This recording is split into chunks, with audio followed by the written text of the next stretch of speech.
We open with yet another Strange Dogs vignette. Khara has successfully revived her brother. He's surrounded by these strange dogs, blackened of eye, perceiving his environment in this new, ominous, alien manner. To be substrate is the act of enzymes consuming a fuel source. It's living matter burning energy through the consumption of food. This embodiment of body horror has now awakened, and I think the darkness is to follow. What does it mean to be in substrate?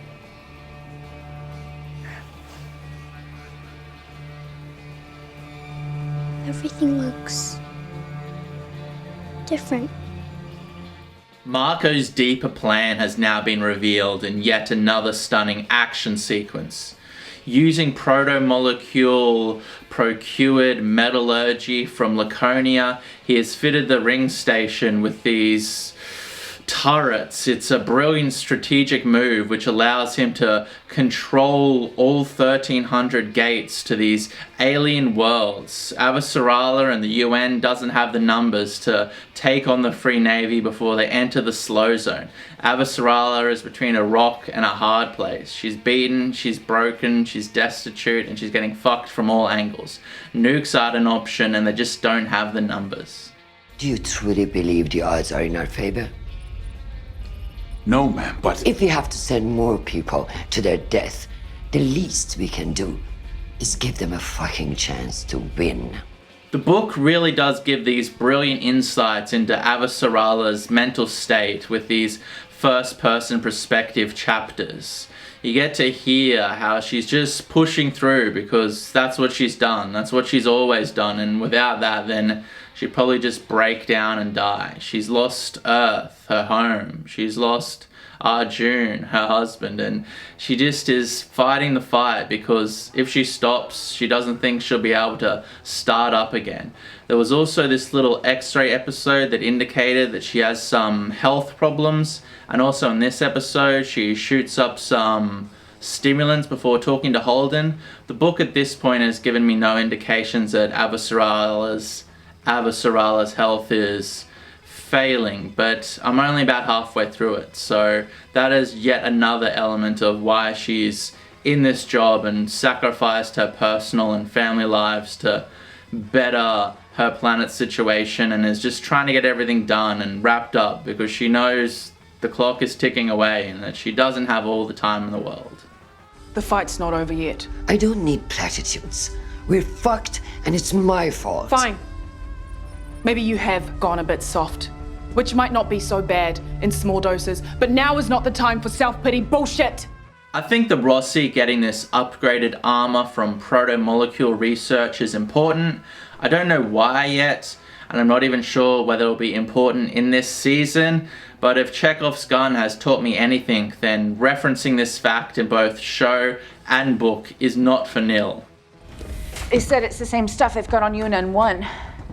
What makes us harder to poke holes into? I'm all for it. It reminded me of my father. The lace plating is new metallurgy. It came out of protomolecule research.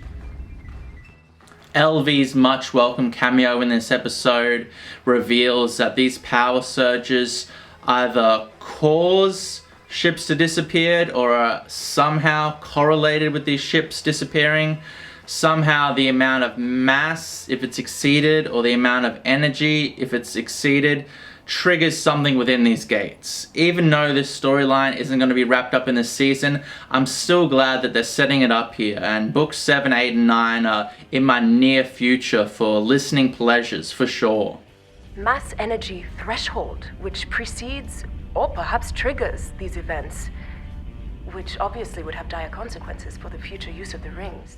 In season 2, Kharaji was cast as drummer, basically so when Fred Johnson was rattling off exposition, he'd have someone to bounce it off. And because of Kharaji'S charisma and just her ability to capture the audience through the lens of the camera, her role kept on getting expanded and expanded.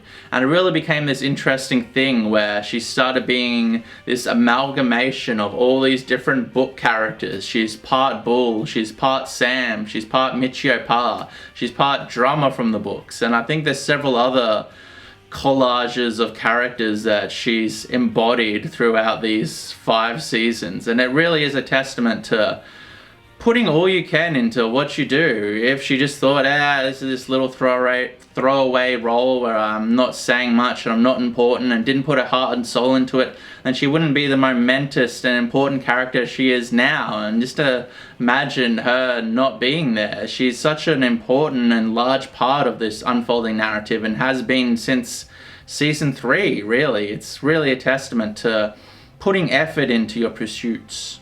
A century of oppression made Mako Inaros inevitable. If not him, there would have been another. This exploration into Joseph's new lame limb was absolutely brilliant. The fact that this gel has not been able to grow his arm, the amputation and the painful removal of all these new grown nerve endings, and the difficulties with attaching a prosthetic arm was such an interesting high concept sci-fi predicament that has actual character consequences. Daniel Abraham and Ty Frank, who wrote the novels and this episode, have such vivid and in-depth imaginations when it comes to both in-depth character explorations and high-concept sci-fi technologies, and the functioning of the technology and the world building. I just want to thank them for creating this fictional world which has absorbed me and created so many immersive and happy moments in my life that I wouldn't have had without them. I tip my hat. Looks like the gel was too weak. Bad batch maybe. Or some problems with his genetics.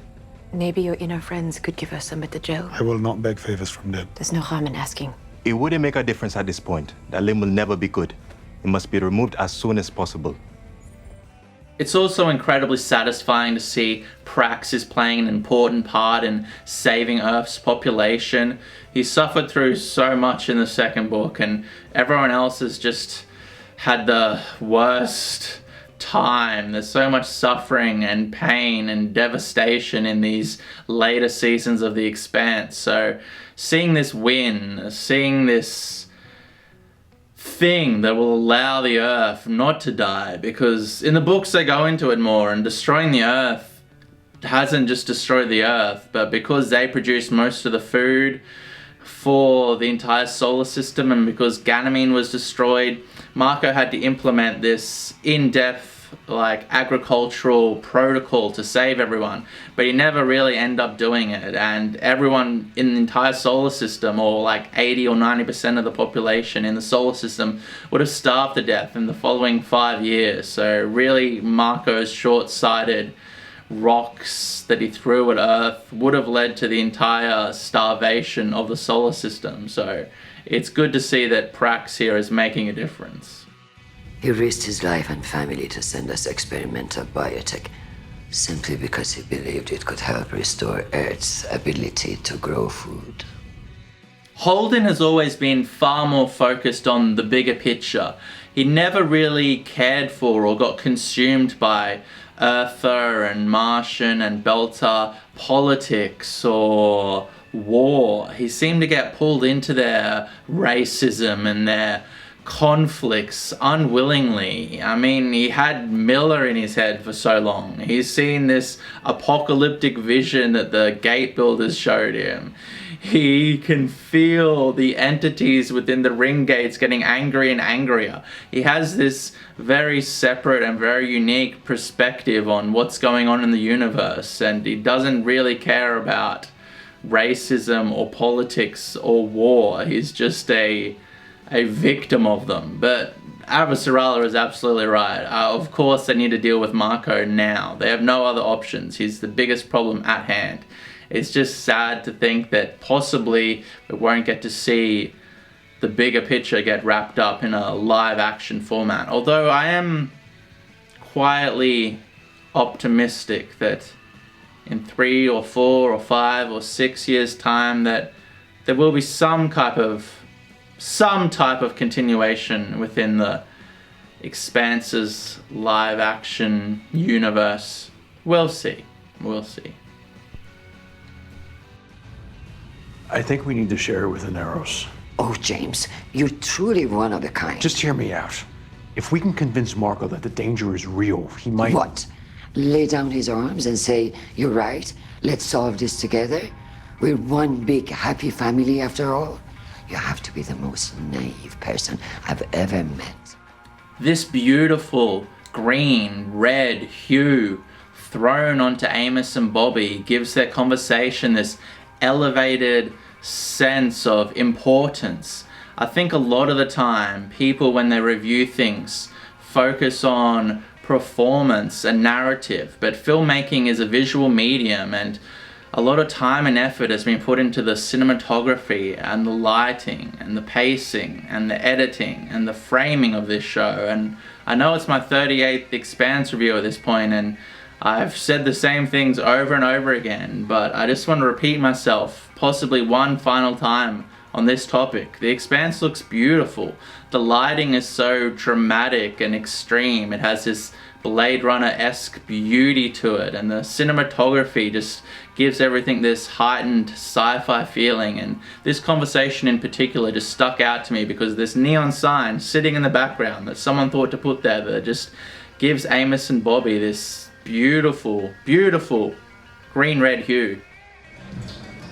Because war is when you try to kill the other guy when you get the chance. We caught a bad break with Inaros. It happens. It happened because Holden disarmed the nuke.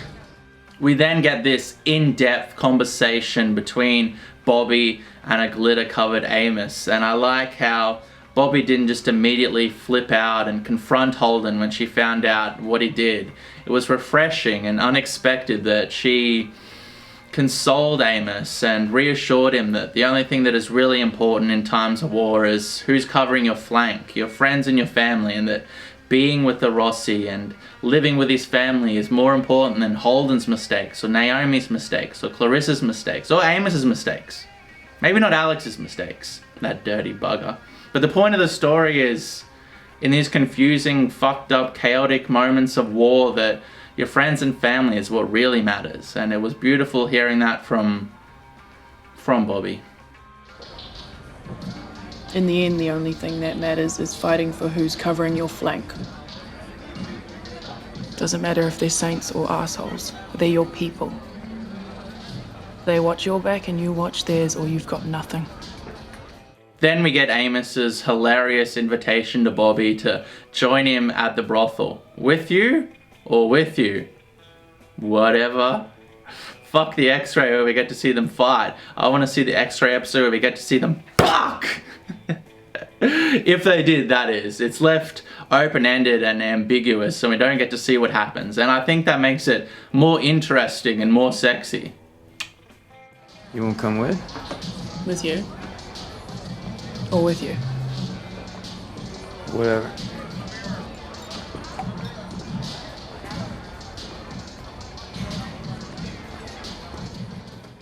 Not complying to tyrannical regimes is honourable and all, but Drummer's honour and grit has led her to this destitute state of loss where all she has left now is sorrow and anger.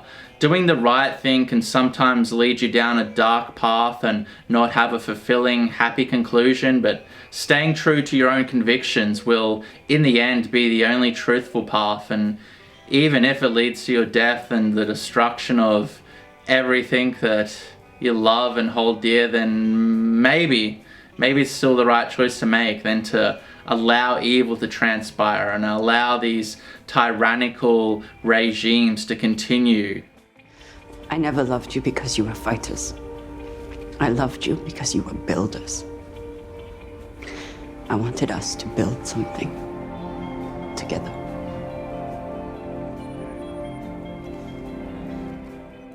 Rosenfeld's attempts to mend Marco and Philip's now fractured relationship might be coming from a place of fast-tracking her own career, but either way, she seems to be the only one who actually cares for Marco's mental state at this moment. She cares because it benefits her if he doesn't lose the war and they don't all brutally die, and if she gets his promotion to Medina Station.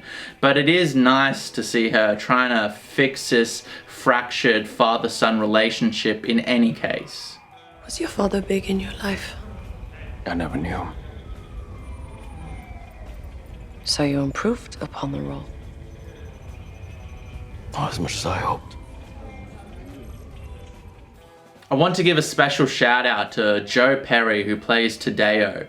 In only 2 episodes, he's managed to make me feel empathy and sympathy for this lost character. His story is so sad and his acting is so natural and believable and moving.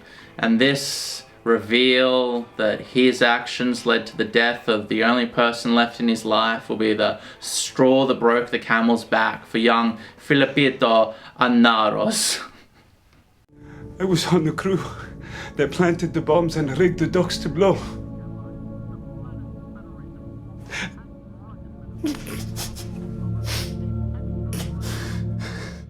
Naomi then corners Drummer and coerces her to cooperate with the UN.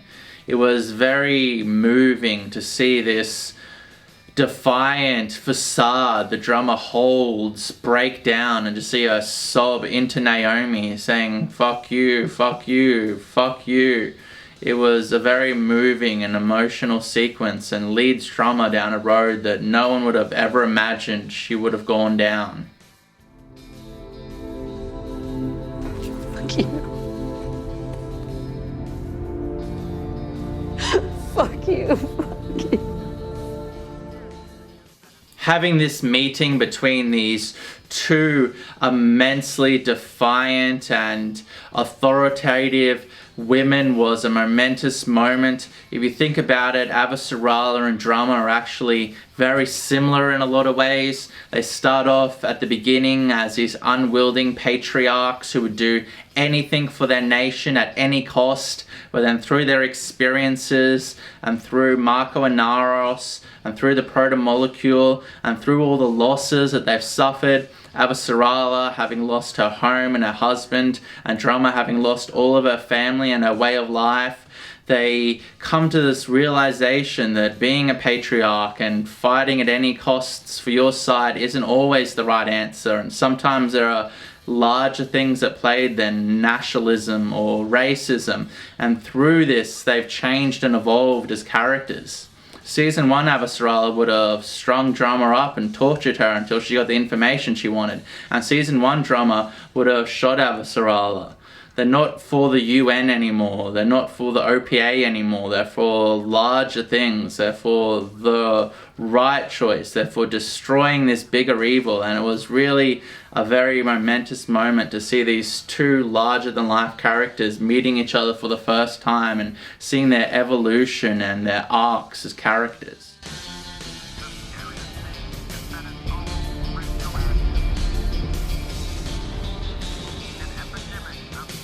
In conclusion, the fight for the cant, the little X-ray episode for this episode, was interesting to see how Holden didn't stumble into the hero's quest. It was just random happenstance and he pushed back on it for so long, but eventually just got wrapped up in more than any human could ever possibly imagine getting wrapped up. It was also interesting to see how the captain of the cant has aged over these years. It says 10 years earlier, but the actor playing him obviously looks a lot older. But then you see Steven Strait with his beard shaved off and he looks as young as he did back in Season 1. The guy hasn't aged at all and still looks beautiful.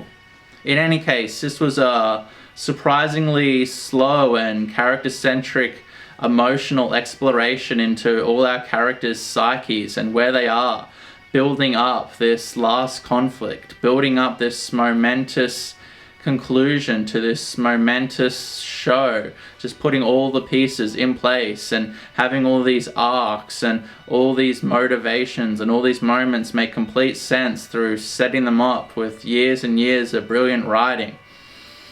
It's bittersweet, but I'll see you all next week for possibly the last Examining the Expanse. Thank you and good night.